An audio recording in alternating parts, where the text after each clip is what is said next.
The Spirit of Medieval Philosophy by Étienne, Henri Gilson, a work of ontology and theology published in 1932. The principal ideas are that the central idea in medieval philosophy is the idea of being, in contrast to the Greek conception of being as essentially intelligibility and perfection. The medieval philosophers' conception of being was conditioned by religious belief. God is being. According to the medieval philosophy, God is sufficient and perfect because he exists. God created the world ex nihilo, out of nothing. The medieval philosophers claimed, consequently man's being is the image of being itself as an expression of God's will and man's fulfillment of being in the life following resurrection. History as having a beginning, the creation, a middle, the incarnation, and an end, the last judgment, was the invention of medieval Christians. Étienne Gilson's book, The Spirit of Medieval Philosophy, the Guildford Lectures for 1931 and 1932, is an attempt to show that medieval philosophy was more original and significant than many contemporary critics believe. Much of what Gilson argues for in the book is not as widely questioned today as it was when the lectures were first originally given. And Gilson, probably more than any other single figure, has been responsible for the great change that has occurred concerning this question. Few historians of philosophy today retain the simple erroneous view, stemming originally from the Renaissance humanists, that the Middle Ages, since their culture consisted merely of a misunderstood remnant of classical culture, can safely be ignored in discussing the history of Western philosophy. Anyone who has read even one of Gilson's books knows that this Renaissance view is simply false.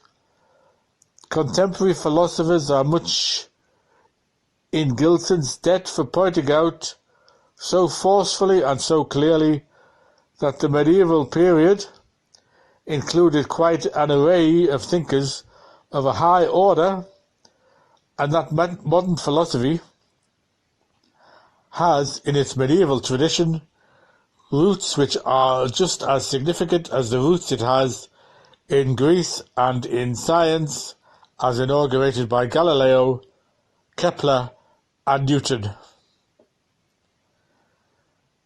Gilson recognizes that there were differences between the various medieval philosophers, that between Augustine, Anselm, Aquinas and Duns Scotus there were genuine differences in philosophical orientation and in philosophical conclusions. But he argues that their differences all occur within a wider framework which these philosophers shared without disagreement. This wider framework is made up of two elements: the Greek metaphysical tradition and the Judeo-Christian religious tradition. The medievals questioned neither the intention of the Greek metaphysicians nor the provisional adequacy of the syntheses the Greeks produced. On the other hand, they were committed on religious grounds to the tradition developed in Palestine as it found expression in the Christian scriptures and in the writings of the patristic fathers.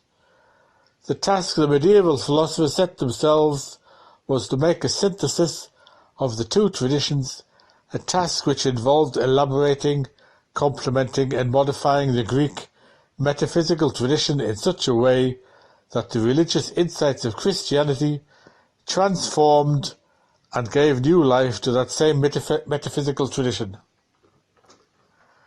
The central idea in medieval philosophy, according to Gilson, is the idea of being. The concept of being, a capital B, indicates the medieval idea, and the lowercase b indicates the Greek concept. Was a familiar one to the Greeks, but Gilson argues that the Greek concept of being, small b, was radically transformed and reinterpreted in the light of the Christian revelation. In spite of obvious similarities between the Greek concept of being and the medieval idea of being, that's large B, there are fundamental differences.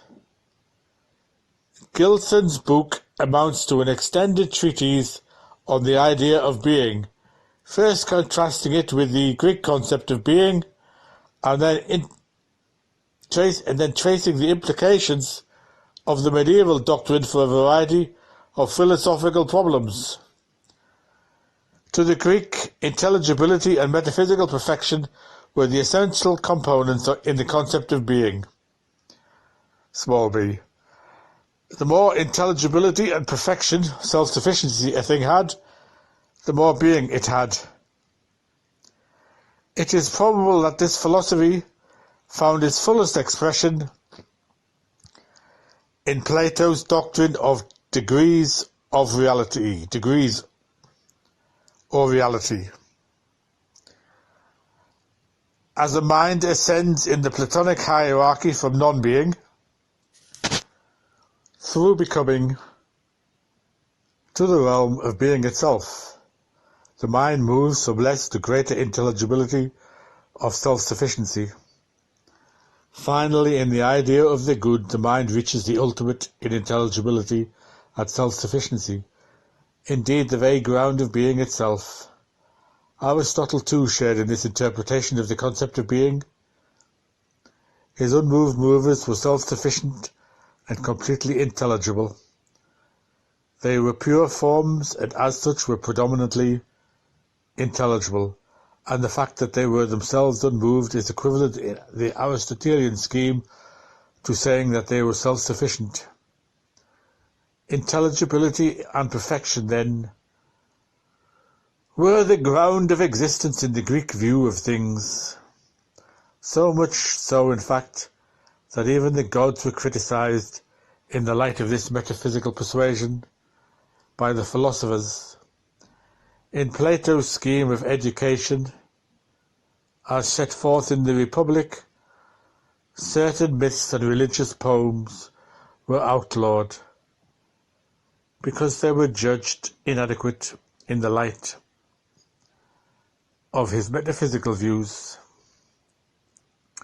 Things were different for the medieval philosophers.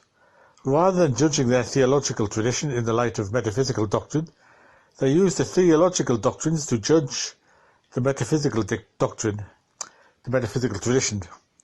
One of Gilson's points illustrates in a very striking fashion the medieval reversal of the Greek attitude toward the interplay of metaphysics and theology, and it can serve here to exemplify Gilson's concern, which runs throughout the book, to show that medieval philosophy is something more than just new wine in old bottles. He points out that the Greeks never finally emerged from the polytheism in religion. Plato never referred to the idea of the good as God, for example, and in spite of the fact that he often uses the singular term God, he also uses the plural gods, indicating that he never advanced to full-blown monotheism. Aristotle too remained a polytheist. He was uncertain whether under his first unmoved mover there were 49 or 55 subordinate unmoved movers. By contrast, the Hebrews had no doubts on this score, At the very core of Judaism is Moses' ringing cry, "Hear, O Israel, the Lord our God is one Lord." Deuteronomy. And Christianity is just as monotheistic as the opening words of the Nicene Creed proclaim, "I believe in one God." Thus, in this unmistakable manner, the matter was settled for the medievals. There was only one God, and that all that remains is to see the implications of monotheism for metaphysics. Never again, Gilson reminds us, was there any serious consideration of polytheism in Western civilization, even in our day when attitudes toward religions are considerably more heterogeneous than they were in the medieval period. The question for philosophers of religion is whether God exists, not how many gods there are.